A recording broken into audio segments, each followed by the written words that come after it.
This is Scotty G and Friends on 97.5, the KSL Sports Zone. You've known teams have been tanking forever. Your Oklahoma City Thunder have been tanking forever. Thunder up. I don't know if now's the time. No. Things are a little salty with the Thunder right now. But I was a Jazz fan for a long time. Yeah. I mean, we've been to so many games in the Delta Center. When I was an athlete at Utah State coming down to Salt Lake, but also the years we were there in Logan. Big Jazz fans. Yeah. I mean, we had Donovan Mitchell up to Logan one night. Yes, that's right. And got him a jersey, and, man, he was awesome to our kids. I know he's not here anymore. I know that. Yeah, no, yeah, I know. I know. I'm not worried about that. No. Royce O'Neal, I think, was also there. George Niang, I believe. Oh, yeah, those guys were. Yep. That was a good night. That was the 2017, 2018? 2018. I think that was the Air Force. Maybe that was the Air Force game. With the wind? With the wind, yeah. The Ajay wind, yeah. Oh, he was struggling. Oh, my goodness. Yeah. Is he listening? He will. It'll get back to him. It will. But he loves it. Like, he's really such a good dude. He's the man. Yeah, he's awesome. But you know what? There's I don't want to say cheating going on, but there's always things that teams will do to get the competitive advantage, right? And so what's the difference between a Week 16 NFL team that's already made the playoffs and resting some starters? Nothing. Okay. Yeah. Didn't the Jazz win the other night? Yeah, they did. When they were supposedly taking, yeah. And they won. And they beat Miami. In fact, this three-game stretch that everybody's all fired up about, the Jazz went 2-1 in that stretch. So why is the NBA picking on the Jazz? Well, there's a couple things here. You want what probably is the answer, or do you want my conspiracy theory? Well, I think everybody wants to hear this conspiracy theory. Well, I said this yesterday. All right, so there is an acceptable way to tank, and that is you list everybody on your injury report that they're not going to play. Everybody knows ahead of time that nobody's going to play, and you're sitting them out, and that's acceptable. Nobody blinks an eye at that one. What the Jazz did, they started the game with players and then would rest them in the fourth quarter. That got everybody upset. So who do you think would be really upset about not knowing if a guy's going to play in the course of a game instead of knowing ahead of time? Well, there might be some guys named DraftKings or FanDuel that might be a little grumpy, and people that use those services might be a little grumpy about that.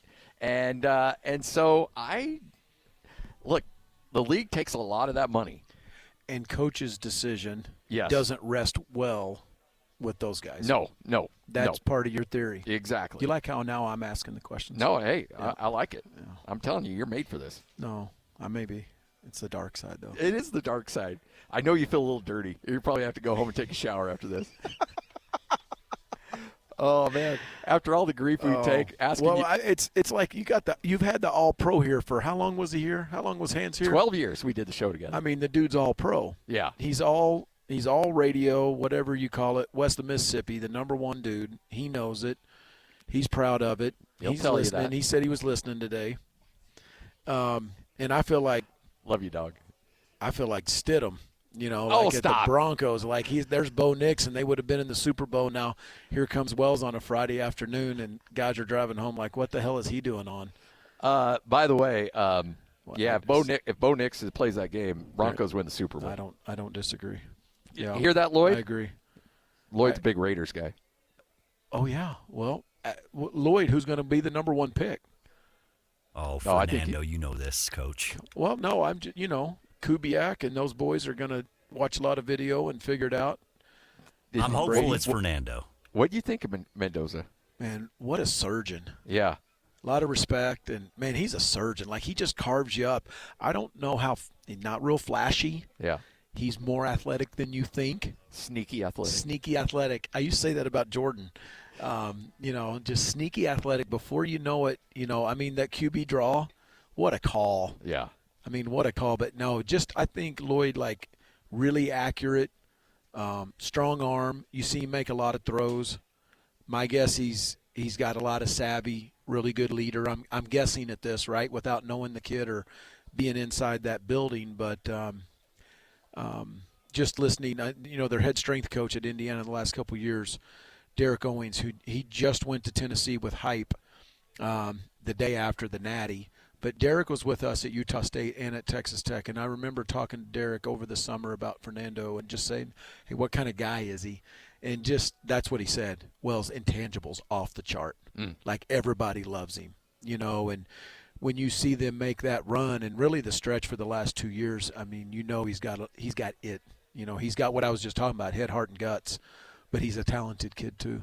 It's Matt Wells, former coach, Texas Tech and Utah State, right here on 97.5, the KSL Sports Zone. Joining us now from Spotrac in front office show, it is Keith Smith, kind enough to hang out with us, talking a little NBA. Keith, how are you? I'm doing well. Thank you for having me. Hey, we appreciate it. So there's a little bit of grumpiness going on towards the rest of the league right now here in Salt Lake City. I don't know if you know why, but yeah, the Jazz fan base is a little salty with what's going on. Thinking that there might be a little hypocrisy on why we're getting targeted, whereas the rest of the league has been doing this for a long time. Where are you at on all of this? Yeah, it's a little bit all of it, right? I think anybody, when it's your team being punished, is going to be a little bit defensive. I get why Thunder fans are maybe a little salty about this. Now, their cries are a little they fall a little bit on deaf ears here, because it's like, really? You need more picks? You need, more guys? Like, what are we doing, with that? And then for the rest of the league, I get it. I think what has happened around the NBA is just people are seemingly bored of what's happening in the league right now and are tired of the tanking stuff. And that has set off this whole firestorm, whether it be fans or media or just, talking heads, whoever it is, as well as some other teams in the league are starting to, really get their ire up about this. And the Jazz are just getting kind of caught in the crosshairs with this. So kind of wrong place, wrong time here for Utah? Yeah, I mean, a little bit, and let's face it, I mean, some of it is of their doing. I mean, when you are playing games and you're not putting your main guys back in to close out close games, it's going to raise an eyebrow or two. I 100% get why they're doing it. I have no problem that they're doing it. I think it's just what is done in this league, is things like this. And I think that's, where, all right, if the league's going to say, hey, we can't have that. The ones I do feel bad for are the fans, because the fans get no break on this stuff, especially season ticket holders. If you buy a single game ticket now, you should probably know what you're getting yourself into here. But if you're a season ticket holder, I don't remember very many times when somebody sends a note at the end of the year and says, hey, you know what, we weren't really trying to win all that much. Here's a little bit of money back for you. Like, that doesn't really tend to go that way. So I get it from that standpoint. But, yeah, I mean, the Jazz are getting, they got their, I would say, more than a wrist slap. $500K is, it's a lot of money. And, now the league is kind of put it on notice of, all right, try it again and see where we go next time. When you look at this upcoming NBA draft, is this a draft worth the hassle? Is this a draft that you can say, because we keep talking about the comparisons between it and maybe 2003, do you believe that talent is justifying a lot of teams and their willingness to go down this path? Yeah, absolutely. I mean, we have a draft class that is as loaded as we've had in a long time, especially at the top, whether it be Darren Peterson, A.J. Debonta, Kim Boozer. I know people love Caleb Wilson, Kingston Fleming. I could go on, probably another 4 or 5 guys at least. And that is, why I think teams are really trying to line themselves up for, all right, this is it. And in the Jazz case in particular, they've made it kind of clear this is the last year we're doing this, whether it is the words they've kind of said openly or their actions as far as trading for a guy like Jaren Jackson Jr. and committing other future assets. They're in a spot where it is, all right, yeah, we're going to go. Like next year, we're kind of moving, and this is what we're going to be doing. So I fully understand kind of why, they're doing what they're doing and why things are where they are. Keith Smart, kind enough to join us. Not Keith Smart. I bet you get that every now and then. The old Indiana guy that hit the three to win that national championship. Yeah, I always say I never won a national title with a jump shot along the baseline, nor did I make the movie Clerks, because the other one I get is Kevin Smith. Yeah, Kevin Smith. So much to my sadness that I am neither one of those people. Yeah, Keith Smart. A lot of people. You're probably not popular in Syracuse right now, but other than that, that was a heck of a player. So hopefully I am. If he's not. So when you look at where the Jazz are and pulling the trigger on that trade, bringing in Jaren Jackson, just talk about the fit. If in fact Walker Kessler's back in as a restricted free agent, you have him at the 5, you put Jackson at the 4, Laurie at the 3, Ace at the 2, Keontae George at the 1. That's a monstrous lineup. Just how much does that improve who they are defensively? Yeah, I love it. I think this is, let's fast forward to next October and let's get going, because that is a group that is, there's enough offense there. The defense is phenomenal. I think Walker Kessler covers with the way he rebounds for the things Jaren Jackson Jr. doesn't do well, while Jackson covers for Markkanen and the things he doesn't do well. I think Ace Bailey has really come along here. It's been lost a little in the flash of some others in this rookie class, but I think he's really come along quite well as the year's gone along and is a good, active, willing defender also. So I think they've got a lot of good stuff there in that starting group. You got some nice young guys who are coming along well, and developing behind them, and they're going to have enough flexibility to add another player or two as well. So I think this was a great move for the Jazz, and I think this is going to be, the kind of move when we look at it a year from now, and we're like, all right, they're right in the mix, here in the playoffs. We're going to be talking about, all right, well, it really started a year ago when they went out and traded for Jaren Jackson Jr. Keontae George, his step that he's taken, I think, helped the Jazz accelerate the process a little bit, because you get him locked down, and but he'll probably be due for a max, so you have a little bit of a window where he's still on a rookie contract. But overall, talk to me about what you think out of Keontae George and why he's been able to take this step. Yeah, just really fun, and it's his efficiency that is improved. I think as a rookie, you saw flashes, but everything was a little wild with him in years 1 and 2 a little bit, and then last year it started to come together, and this year it's really come together for him. And I think that's a good sign, especially with young guards. We don't judge them off year one. I use this example with a guy like Rob Dillingham the other day, who just got traded. Is don't give up on these guys yet. It takes guards a while. That is, the hardest spot in the league to learn is, hey, go out there and all the things you have to do on both ends to kind of spearhead the offense, be the point of attack guy on defense and all that. And I think, now it's settled in. He's figured it out. I think, it's really played well for him to have so much freedom and so much of the leash extended to do his things that, this has been really, great stuff for him. Yeah, a really special player. And I think you're absolutely right. I think his emergence now lets the Jazz say, all right, you know what, we don't necessarily need to go get a guard right now. They'll need to get another one at some point, but all right now we feel pretty good about that guy, and that's why we can invest our assets into beefing up our front court a little bit. Keith Smith, kind enough to join us, 97.5, the KSL Sports Zone. Give me your hierarchy of your top 4 in the West. I mean, obviously Oklahoma City 1. I would assume you would go Denver 2. What are you looking at with San Antonio and Houston with, in those spots 2, 3, and 4? Yeah, it's really, for me, it's almost kind of a top 3 with the Thunder, Spurs, and Nuggets.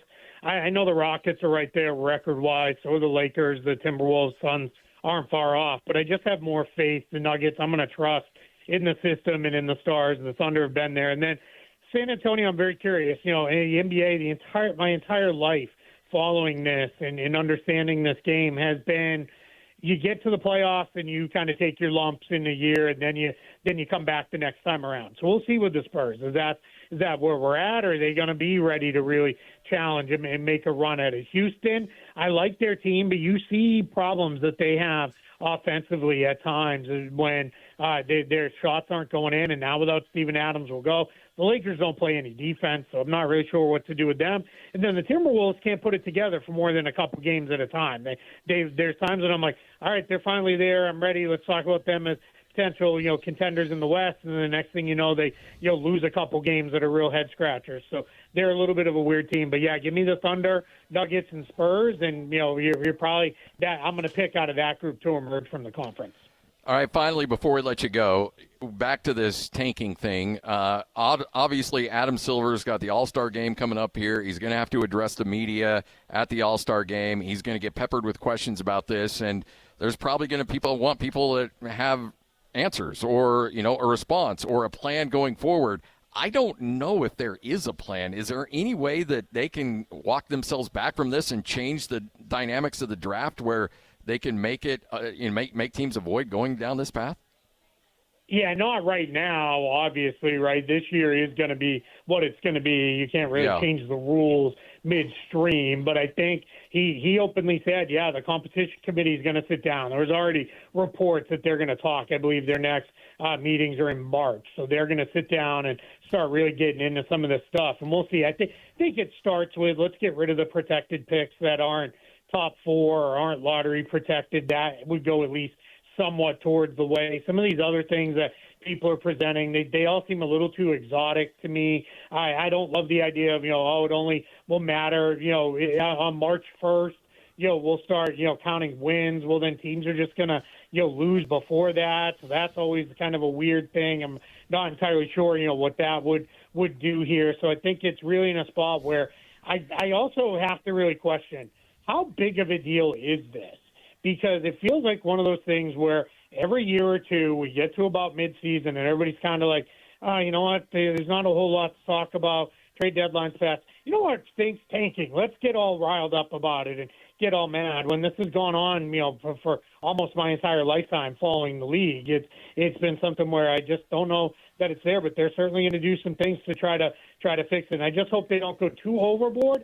And if they do really get exotic, please really consider what the unintended consequences will be. Yeah, absolutely. Hey, Keith, we appreciate it, man. Thanks for hanging out with us, and look forward to catching up with you again here soon. I appreciate it. Thanks so much for having me. There he is, Keith Smith, Spotrac front office show, breaking down the NBA. Look, I know, Coach, there's things that people will do or try to circumvent the rules that it's just gone on forever, and I just don't know how you fix it. I don't know. I've heard people say, okay, we'll take the 4 worst teams and then have them have a tournament, and then the worst and then the best of the worst gets the number 1 pick. But then you'd have people tanking to get into that tournament and then getting all their players back on the court and then rolling through that tournament to get the number 1 pick. I just don't know how you fix it. Well, I mean, are the fans that upset to not go to the games? I don't think so. I think fans are still going to games, especially here in Utah. Place is still packed. I think if you're the front office or the ownership of the Jazz, listen to me trying to sound like I know what I'm talking about, but like they're balancing that too, right? Oh, yeah. Is our fans coming? Are they buying tickets? Are they buying gear, right? And all that stuff that goes behind the scenes for them, because they're out to make a profit too, and they're chasing a championship. And if they think this is the best way, it has. Like to everybody's point, it's gone on forever, and this is their way with a young, loaded team to go chase a championship with the draft pick next year. I mean, it is what it is, right? Yeah. All right, so I want to kind of move away from this a little bit and talk some college football with you. As a guy that knows all these coaches, what was it like sitting back and seeing the carousel of coaching going on here in the state of Utah with Kyle going to Michigan? First off, did you even have that on your bingo board, Kyle taking another job? Nobody did. But to hear him say that, maybe if he had a top whatever, 3 or 4 or 5, Michigan's absolutely going to be in it. Yeah. And the interest, it makes sense to me. I mean, they need to clean that program up, and they need to get it on the right ship. And, I mean, Coach Witt and the job that he's done here at Utah is, it may not be national, which it is, but like in coaches' minds, this is an established program at Utah that he has had that is to me, it's the epitome. I mean, they've gone from the league, right, the Mountain West to the Pac-12 and to the Big 12 now, and I mean, toughness, consistency, winning. He's run a good program. I mean, and was so loyal and has been so loyal to this place. And but I don't think anybody had it on their card. But what an opportunity for him to maybe go chase it. The crystal ball. Yeah. The guys that went with him, better opportunities for all those assistants, and so it's better for them and their families, and a great opportunity for Morgan here. Yeah. And certainly has done a phenomenal job as a D coordinator, and the loyalty that Morgan has shown Utah and the program here. I'm excited for him to get to run his own show. But also there's been a trickle down with assistants at both schools here, BYU and Utah and around the country, but opportunities for all those guys that have improved them professionally, financially, and everything. Kevin McGivern was your OC when you first got the job at Utah State, so you're familiar with him as he'll take over the offense. He's got big shoes to fill because Jason Beck had Devin Dampier in that offense humming. Jason did a great job. Coach Beck and what they did on offense with Devin and also Bird, who I know a lot about, Ficklin. Were you in on him? We did everything but offer him. I just didn't know if we were going to take two quarterbacks. We didn't know for a long time at K-State, and got to see him throw live. Had Coach Kleiman down there throwing live at Muskogee, Oklahoma, about 40 minutes where I grew up. And he's an Okie from Muskogee? He literally is an Okie from Muskogee. And, Bird's got a bright, bright future. I'm happy for Utah and the fans to be able to continue to see him. When that kid walks in the room, man, he lights a room up. He's got a great smile. He's got a great demeanor. He's a freaking winner. That dude is a winner. He can will a team on his back, and I'm sure he's establishing a leadership role within that locker room under Dampier but no, Jason. Getting back to that, Jason did a great job. Kevin will do a really good job, especially because Kevin, just like we had at Utah State, has a background in QB run game and having that as a big component of your offense. And certainly Kevin is versatile enough to do that as well as open it up and throwing it. And I think you'll see maybe a little bit more of a detailed passing game with them, with Kevin, and because of his background. But, man, what a job they've done on offense the last couple of years. But this place is built around defense and the toughness, and it always will be. And I know Coach Scalley will continue that. What is about the Utah defense? I saw an interview, George Payton, the general manager of the Broncos, and he had two guys that were kind of neck and neck, and he goes, we gave the edge to – it was Kareem Reed. Yeah. He goes, we gave the edge to him to put him on the roster over this other guy because we know Utah guys. We trust Utah guys, especially Utah defensive players. What is it about what they run that allows those guys to have success at the next level? Well, I think it's not just scheme. I think it's technique and teaching and coaching. Those guys are good teachers in that defensive staff room, from the D-line all the way to the back end. And those guys have been there. They've been consistent. They've been very loyal to Kyle and to Morgan. But they're getting taught. They're taught. They're tough. They're strong. They know fundamentals. Utah always plays with an edge to them, mentally and emotionally. I think they're smart. They do a lot of stuff.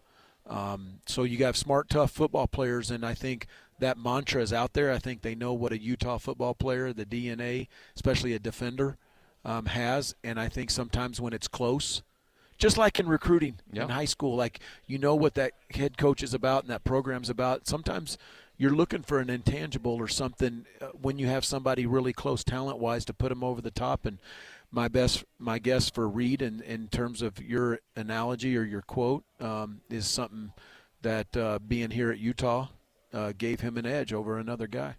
There's certain guys that when they come into a living room, you're just like, okay, I'm gonna, if my kid's a quarterback and you come in the living room, I'm like, I want you to play for that guy. Yeah. If Morgan Scalley comes into my living room and my kid's a safety, I'm like, or a D lineman, I'm like, or a D end, like that's probably where you need to go. There's certain guys that you just associate with certain positions or certain skill sets, and when Utah comes into a living room and says, or whether it's Sharif, I don't know how you could say no to Sharif to anything, let alone as a recruiter. But when they come in and say, we see your guy as an NFL safety or NFL linebacker, like you have to take notice of that just because of the resume that they built. Now the resume, the guys that have gone through Utah's program.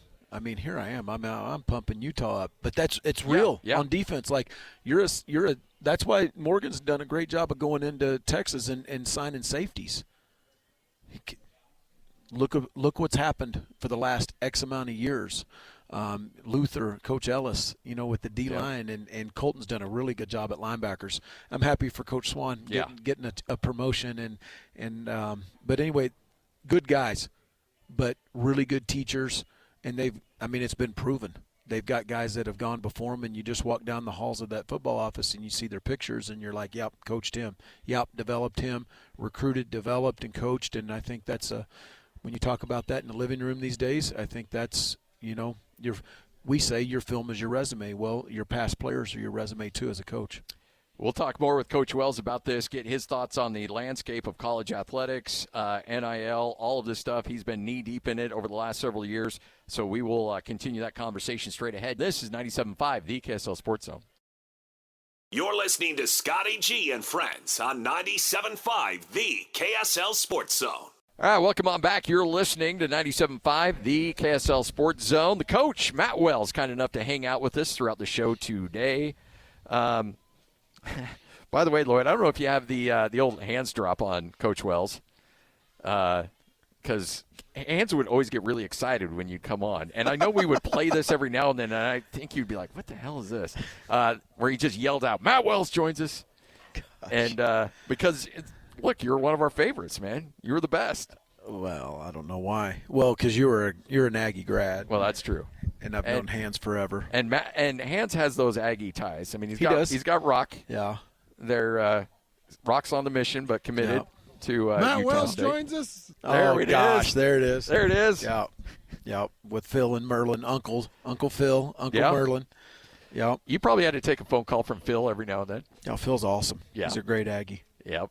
All right, so we were talking about Kyle going to Michigan, the domino effect. You were running offenses in the Big 12. You've been in the Big 12 for quite some time. When you look at what Jay Hill was able to do defensively, what really jumps out at you there? The biggest thing I see about Jay is what they do in the back end. And then he's got a really sophisticated third down package, always has, and tweaks it week to week. And I know that he can give a quarterback multiple looks, and he does a really nice job. And I think it's in the disguise. So what they do in disguising coverage and, disguising zone, playing man, or a combo coverage, man on one side, zone on the other, or looking like it's man and giving man eyes, and then at the snap, bringing a semi or a pressure, a zone pressure, and putting his guys in really good position. So I think he's creative, and he throws a lot of stuff at you in the red zone and in third downs and in critical downs like that. So you throw him in the mix at Michigan with that talent pool. Just how good could that defense be? Yeah, you have Kyle Whittingham and Jay Hill and that staff and those guys. I would assume that they're going to be really good. Yeah. When you saw BYU, like you've been up against BYU for so many years, you competed against them. In fact, you were part of the old 58-56 game up in Logan. I held a clipboard that day. There was a lot of offense. That was Anthony. There was a lot wasn't it was Anthony Calvillo. Yeah. And help me, John. John. Was it Evans? I'm trying to think of the quarterback at BYU. I think Anthony threw for just under 500 and I know Tyler Anderson was the receiver, right? And he had a kickoff return for a touch and a long touchdown. I know there was one stretch right there where I think we scored, and then Anderson took a kickoff return back for a touch, and then we scored on an 80-yard pass. So it was like 3 straight scores in that game, but it's 58-56, like 1,200 yards total offense, and the goalpost came down. Yeah. So that was a great day in Logan. So you've been around this rivalry for a long time. What was different about what Kalani built this year or the last couple of years that have really competed well in the Big 12 as opposed to what you've seen from BYU in the past? Well, first of all, they've had really good quarterback play. And so I think that's consistent with any team that's going to make a deep run. By the way, John Walsh. John Walsh. There we go. I said John. Yeah. I knew it wasn't John Beck, but no, that's what my first thought too. Yeah, he's a little younger. We're getting a little older here. Yeah, aren't we? I know, right? Yeah, no, I think it starts with quarterback play, and then they've always had a solid run game, and then you put together a really good defense, and that's been the recipe for success for Kalani, and I'm happy for Kalani. Kalani's a really, really good friend. We played against each other, and we've coached against each other as coordinators and then as head coaches, but. Man, what a good friend, and there's good guys on that staff. I mean, I can't stand that logo, like everybody knows, and I'm not ashamed of it. But the people within that building, from A-Rod to Fessy to TJ to Coach A, to Kelly, to all the guys that I know, and I left a couple out. Man, they're good friends, and they're freaking really good coaches. And those guys are coached well. They're tough. They're disciplined. I mean, no different than Utah, right? Which is why you get similarities in those programs of both of those teams. And so, but it doesn't surprise me what Kalani's done, and I'm happy for him. What are we at a point now where you can be a freshman and still play at a high level? Like we saw what Bear Bachmeier did last year, and we're like, oh my gosh, he's a freshman. He's able to do that. Is the coaching so good now in high school and the preparation for a kid that we shouldn't be so surprised when a freshman is able to play at a high level? Well, I think that depends on where they come from, and I'm not going to pretend to know Bear's situation because I don't know it. But man, let's point it right at Aaron Roderick. Yeah. I mean, the guy came in May. Yep. Early June. Yep. Played spring ball at Stanford. Yeah. And then he had to come in and learn a new language and a new offense. And so, man, I pointed at those guys. Those guys got him ready to play in 3 months, and he played at a really, really high level. So whether it was the training before, I'll tip my hat and throw a salute out to the training at BYU. And what a great job by those guys getting him ready to play at a high level in the Big 12. Because I watched McKay Hillstead when his 1 year at Utah State, and I thought, okay, well, McKay Hillstead's a good quarterback. When Jake Retzloff decided to go to Tulane, I'm thinking, okay, they'll be okay because McKay Hillstead's a good quarterback. No way in a million years did I think that Bear Bachmeier would have that job. And to be able to take it over and play as well, I think you're right because you look at the resume of Aaron Roderick with what he built with, Zach Wilson and Jaron Hall, and you go down the list, like quarterbacks have really flourished underneath him. He's done a really good job. I would say maybe quietly from a media standpoint, maybe because you don't read about that, but like as coaches, we see and we know, and you know who's coaching them. And so I tip my hat to him, and he's done a really nice job. And that is twofold. Okay, let's not say it's all development. It's recruiting and it's development. And so he's done a nice job of bringing the right guys in and developing. But then you also have to scheme and call plays around those guys' abilities, but not just their abilities, but what can you do to protect him, and what do you have on the outside, and what kind of running game do you have, and all of those issues that you have, not just in preseason and summer camp, but you have to adapt as you go throughout the season. You have to have enough versatility and flexibility in your offense to adapt in your personnel groups on offense, depending on injuries and depending on who's playing well and how you have to get guys the ball. But man, I've always been impressed. But those are good guys and good friends. But man, they're good coaches. Well, the thing too is, when they had an issue with some offensive line a couple of years ago, and they brought in T.J. Woods, and I said, look, there's certain guys where they walk in the room and you know exactly who they are. T.J. Woods walks in the room, you're that's an O-line coach. Yeah, he's not going to be mistaken for a receiver coach. No, guy. That dude, and you hear him talk, and you hear him just take over a room, and that big personality, that big voice, you're like, yep, that's an O-line guy right there. TJ's a really good football coach. He's a phenomenal dad and a husband and a person, but, man, he is a really good coach. Those guys always have an edge to them. They got a toughness to them, but they're smart. He teaches in a concept-based teaching progression. It makes sense. It's easy for those guys. And I say easy, not easy to learn, and there's a lot to it. It's not elementary by any means, but he makes the hard simple. And I think that's the essence of coaching at every level, is to make the hard and the complex simple. And TJ is a phenomenal teacher, but he can inspire those dudes, and I think they take his personality and they play with an edge. I want to get your thoughts, back to Morgan a little bit. When you took over at Utah State, you've been around the game for a long time, but that was the first time being the guy. How hard is it to make that step, to have all the dopey media guys out there that want to chat with you and all these other obligations, especially now when you throw NIL and all the extra fundraising you have to do? How hard is it to take that step from just being the lieutenant to being the general? Well, you don't know until you don't know. Yeah. And, man, it's so hard to even fathom as a coordinator. Now, I would say different from me, Morgan has probably known he was going to be the next head coach here. And so I would think mentally and emotionally he was preparing for that a lot more than I was. All I was worried about is that Gary didn't fire me and that we scored enough points on offense in 2012 that I was going to keep my job. And also, we had to find a way to beat Utah in that second game of the year because I knew how important it was to Coach A, and we did. We found a way to win in overtime there in Logan. But that transition going to a head coach is different. You're not you're not just giving ideas and suggestions. Now you're the final say. And when you move one seat, as we say, one seat from the edge of the table to the end of the table in that conference staff room, it's different. And I remember thinking so many times, Scotty, like, the head coach has to make that decision? Why can't somebody else do that? And I got to, and then the other thing is a mentor of mine told me this once. He said, Matt, when you become the head coach, just like whether you're president of a company or CEO of a company or a manager or general manager of a company, any level of business, oftentimes when people come to see you and they have that knock on the door, they've prepared that opening line and they're waiting for the right time to come into your office, and it's probably their most important conversation of the day, and it's not yours.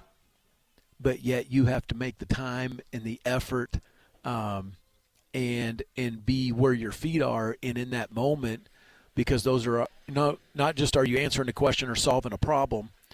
If it was easy, they wouldn't walk in there. And if it wasn't important to them, they wouldn't walk in there. But yet that's also leadership.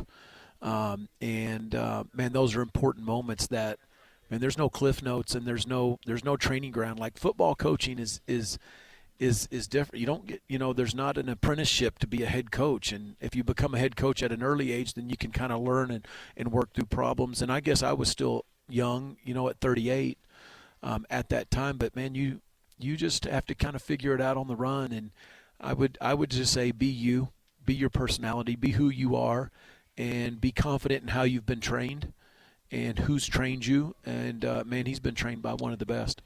But he's also not Kyle. And so, trying to, because you want to be like, well, I'm taking over for this guy, this big personality that's been here for 20 years and have had all this success. And I got to imagine you think, I need to be that guy. When in reality, no, you need to just be you. Yeah, my guess is that he will continue to do a lot of the things maybe programmatically very similar or exactly the same, because he had a hand in developing it too. And I can feel that because that was the transition that I had at Utah State. I was a part of helping transform and being a part of those programs, whether it's recruiting or offense or whatever. And so you keep same as, and then I think there's going to be opportunities for him to put his stamp on it and his personality, and man, he'll be just fine. He'll put his stamp on it and his personality, but you do need to be you, because if not, the players will see right through you, and you need to be who you are and be confident in that, and that's helped propel him throughout his career, and it's going to help him become a really good head coach. So that leads me about another thing about talking about kids can see through you. There's this generation is getting a bad rap from us older guys. We're like, oh, they're entitled, oh, they're immature, and I would never do that at that age, blah, blah, blah. People forget what they were like at 18, 19 years old. Are kids still, even though they're exposed to different things and social media, something in their lives that wasn't in our lives at that age, are they still genuinely pretty much the same person? Or do you have to coach kids differently now than you did, 15 years ago? I'm a believer that these kids are no different than they were when I was at Utah State, and that was, 8 to 12 years ago, whatever it was. Yeah. We had some kids that struggled, and we had some kids that were young and immature, and so was I when I was that age. And then we had some phenomenal kids. It's no different than today. I think these kids, if they're raised the right way or they're in the right high school programs, they have something to them. And I think that the aspect of money and the rev share and the NIL, which I think is really good, but I think money can bring out the worst in some people, and sometimes it's not those kids, and it's the people around them, and it's the people in their ear and influencing them. And no different than it was a long time ago. It's just about something different now, and that different is money. And I'm not saying it's not a little thing; it's a huge thing right now. But I still think there's a lot of kids out there still playing for the love of the game and going to chase dreams of the NFL and being a great college player, and then maybe getting paid someday to do it in a bigger way and the stage in the NFL. And so I think you can still come alongside, and I think you can mentor and still be a big part of their lives, as well as I think there's still that role for the coach that can help them get to the next level, help them chase their dream as far as they can chase it. And so there's still a need for that in terms of coaching. But I think there's so many good kids that are still in it for the right reasons. I love it. Coach Wells joining us, Matt Wells, right here on 97.5, the KSL Sports Zone. Coming up in the 2 o'clock hour, we'll continue to talk a little bit more college football. Brian Fisher will join us at 2:05. We'll chat some ball with him and talk about the landscape of not just the college football ranks, but the NFL as well. It's all right here on 97.5, the KSL Sports Zone.